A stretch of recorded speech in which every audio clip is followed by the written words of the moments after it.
워렌 버핏이 자기 유산의 90%를 S&P 500 인덱스 펀드에 넣어달라고 유언했다는 거 들어보셨을 겁니다. 세계 최고의 투자자가 왜 수백 개의 종목을 분석하지 말고 그냥 이것 하나 사라고 했을까요? S&P 500은 미국을 대표하는 대형 우량주 500개를 묶은 지수입니다. 애플, 마이크로소프트, 아마존, 엔비디아. 이름만 들어도 알만한 기업들이 다 들어있어요. 1957년 이후 연평균 수익률이 10%를 넘습니다. 그리고 15년 이상 투자했을 때 역사상 단 한 번도 마이너스를 기록한 적이 없습니다. 오늘은 이 S&P 500 ETF에 적립식으로 투자하는 방법을 진짜 초보자 눈높이에서 처음부터 끝까지 알려드리겠습니다. 주식은 하나의 회사를 사는 겁니다. 삼성전자 주식을 사면 삼성전자 한 회사의 주인이 되는 거죠. ETF는 다릅니다. ETF는 여러 회사의 주식을 묶어놓은 바구니를 통째로 사는 겁니다. 과일 가게에서 사과 하나를 사는 게 아니라 사과, 배, 포도, 귤이 다 들어있는 과일 세트를 사는 거예요. S&P 500 ETF를 하나 사면 미국 상위 500개 기업에 동시에 투자하는 효과가 납니다. 한 회사가 망해도 나머지가 버텨주니까 위험이 분산됩니다. 그래서 초보자에게 가장 먼저 추천되는 투자 상품이 바로 이 인덱스 ETF입니다. 적립식 투자는 간단합니다. 매달 정해진 날에 정해진 금액만큼 ETF를 사는 겁니다. 매달 30만원이면 30만원, 50만원이면 50만원 시장이 오르든 내리든 상관없이 꾸준히 삽니다. 이걸 달러 코스트 에버리징이라고 부르는데 핵심은 이겁니다. 비쌀 때는 적게 사고 쌀 때는 많이 사게 되니까 평균 매입 단가가 자연스럽게 낮아집니다. 매일 시장을 들여다보면서 지금이 바닥인가 꼭대기인가 고민할 필요가 없어요. 시장 타이밍을 잡으려다 실패하는 게 개인 투자자의 가장 큰 페인인데 적립식은 이 문제를 구조적으로 해결합니다. S&P 500의 역사적 수익률을 구체적으로 봅시다. 1957년부터 현재까지 연평균 수익률은 약 10.15%입니다.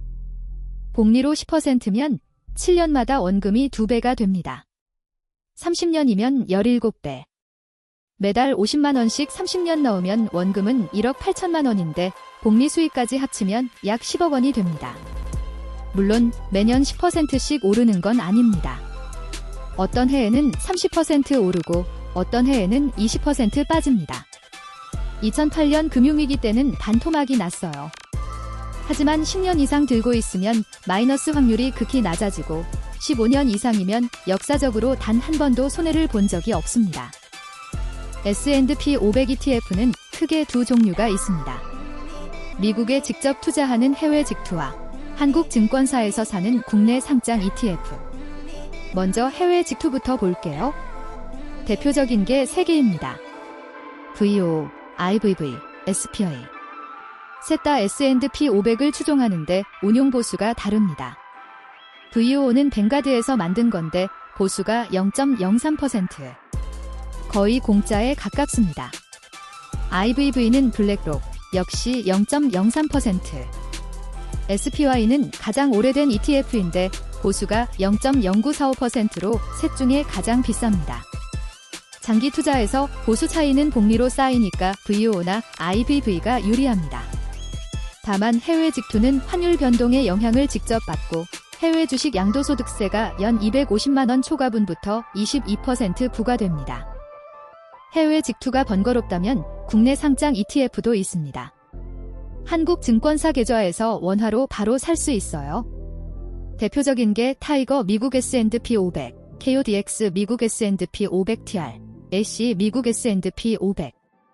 여기서 TR이 붙은 게 중요한데 TR은 토탈 리턴, 배당금을 자동으로 재투자하는 방식입니다.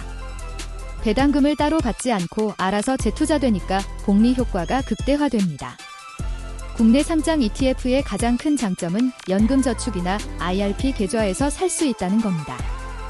이러면 세액공제도 받고 과세이연 효과까지 누릴 수 있어요. 절세와 투자를 동시에 하는 거죠. 초보자한테는 이 방법이 가장 현실적입니다. 가장 많이 받는 질문입니다. 지금 너무 비싼 거 아니야? 최고점에서 사면 손해보는 거 아니야? KB 자산운용에서 흥미로운 분석을 했습니다. 1988년부터 2024년까지 매번 S&P 500이 역대 최고점을 찍을 때마다 투자한 사람의 수익률을 계산한 겁니다. 결과가 뭐냐면 1년 후 평균 수익률이 플러스 14.2%였습니다. 3년 후에는 플러스 32.5%. 최고점에서 사도 시간이 해결해준다는 뜻입니다. 물론 단기적으로는 하락할 수 있어요. 하지만 5년, 10년 후를 보면 최고점 진입이 문제가 되지 않습니다. 오히려 최고점이 무서워서 안 산 사람이 더 손해를 봅니다. 적립식 투자의 가장 큰 적은 시장 폭락이 아닙니다. 중도 포기입니다. 2020년 코로나 때 S&P 500이 한 달 만에 34% 빠졌습니다. 이때 공포에 질려서 팔아버린 사람은 이후 반등을 못 탔어요. 반면 꿋꿋이 버틴 사람은 1년 만에 원금을 회복하고 2년 뒤에는 역대 최고가를 경신했습니다. 적립식 투자의 핵심은 꾸준함입니다. 시장이 반토막 나도 매달 정해진 금액을 넣는 것, 오히려 폭락장에서 싸게 많이 사는 게 장기 수익률을 끌어올리는 비밀입니다. 존 보글의 말처럼 주식시장에서 가장 위험한 말은 이번엔 다르다입니다. 그러면 실제로 어떻게 시작할까요? 5단계로 정리해드리겠습니다. 첫째, 증권사 계좌를 개설하세요. 키움, 미래에셋, 삼성 어디든 좋습니다. 앱으로 10분이면 됩니다. 둘째, 연금저축 계좌를 만드세요. 일반 계좌보다 세금 혜택이 큽니다. 연간 600만 원까지 세액공제를 받을 수 있습니다. 셋째, 자동이체를 걸어두세요. 월급날 다음 날에 자동으로 증권 계좌에 이체되게 설정합니다. 넷째, 타이거 미국 S&P 500TR이나 KODX 미국 S&P 500TR을 매달 정해진 금액만큼 삽니다. 다섯째, 잊어버리세요. 매일 확인하지 마세요. 분기에 한 번 정도 확인하면 충분합니다. 투자에서 가장 어려운 건 아무것도 안 하는 겁니다. 장밋빛만 얘기하면 무책임하죠. 주의할 점도 짚겠습니다. 첫째, 환율 리스크. 달러가 약세로 가면 원화 기준 수익이 줄어듭니다. 국내 상장 ETF 중 환해지 상품이 있지만 환해지 비용이 장기적으로 수익을 갉아먹을 수 있어서 비환해지가 더 낫다는 의견이 많습니다. 둘째, 미국 쏠림 리스크. S&P 500은 미국 기업만 담고 있습니다. 미국 경제가 흔들리면 같이 흔들려요. 분산 투자를 원하면 전 세계 주식을 담은 VT 같은 ETF를 섞는 것도 방법입니다. 셋째, 세금. 해외 직투는 양도소득세, 국내 ETF는 배당소득세가 부과됩니다. 연금저축계좌를 활용하면 과세를 55세 이후로 미룰 수 있어요. 정리합니다. S&P 500 ETF 적립식 투자는 초보자가 시작할 수 있는 가장 검증된 투자 방법입니다. 15년 이상 역사적 무패, 연평균 10% 이상의 수익률. 필요한 건 전문 지식이 아니라 꾸준함입니다. 매달 정해진 금액을 넣고 시장이 오르든 내리든 버티는 것, 그게 전부입니다. 투자는 빨리 시작하는 게 유리합니다. 복리의 마법은 시간이 길수록 강력해지니까요. 이 영상이 도움이 되셨다면 구독과 좋아요 부탁드립니다. 머니 뷰파인더였습니다.